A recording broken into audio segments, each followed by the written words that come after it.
بسم الله الرحمن الرحيم. الرحمن علم القرآن خلق الإنسان علمه البيان. الشمس والقمر بحسبان والنجم والشجر يسجدان والسماء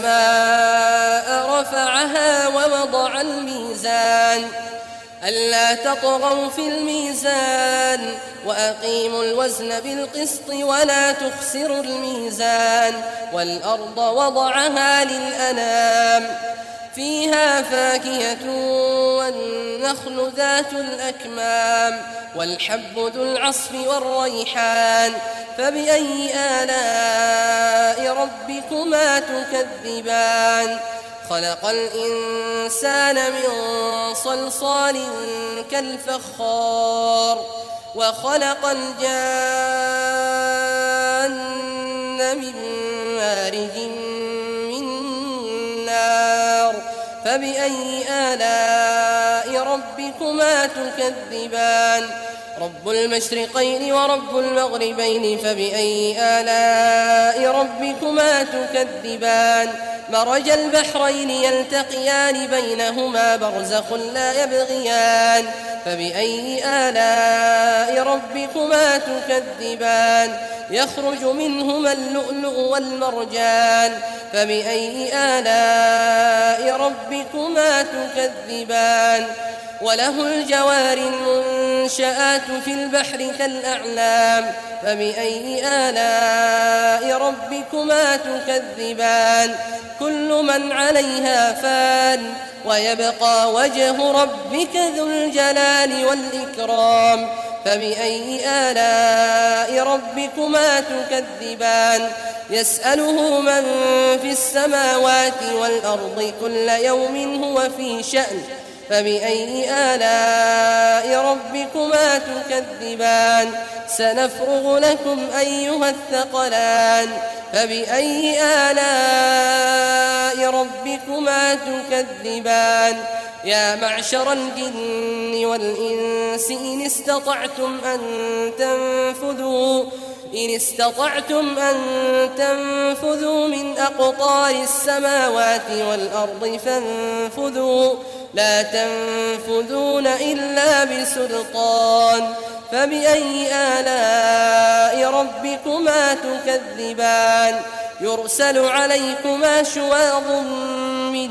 نار ونحاس فلا تنتصران فبأي آلاء ربكما تكذبان فإذا انشقت السماء فكانت وردة كالدهان فبأي آلاء ربكما تكذبان فيومئذ لا يسأل عن ذنبه إنس ولا جان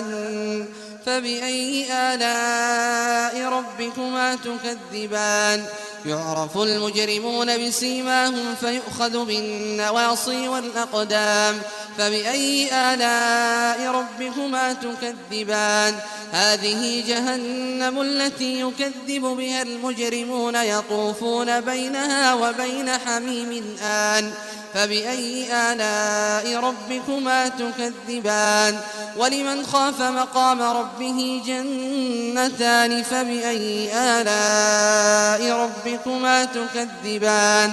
ذواتا أفنان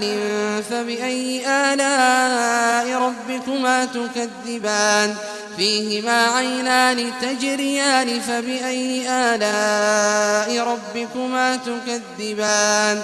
فيهما من كل فاكهة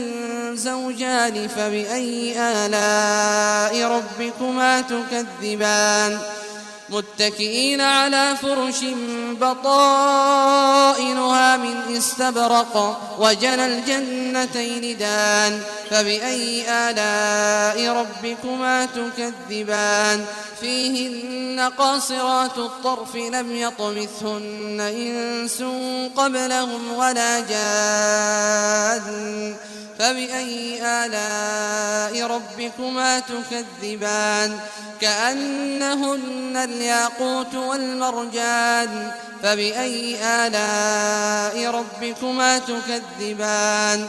هل جزاء الإحسان إلا الإحسان فبأي آلاء ربكما تكذبان ومن دونهما جنتان فبأي آلاء ربكما تكذبان مدهامتان فبأي آلاء ربكما تكذبان فيهما عينان نضاختان فبأي آلاء ربكما تكذبان فيهما فاكهة ونخل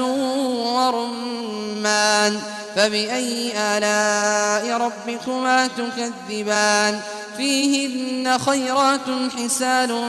فبأي آلاء ربكما تكذبان حور مقصورات في الخيام فبأي آلاء ربكما تكذبان لم يطمثهن إنس قبلهم ولا جان فبأي آلاء ربكما تكذبان متكئين على رفرف خضر وعبقري حسان فبأي آلاء ربكما تكذبان تبارك اسم ربك ذي الجلال والإكرام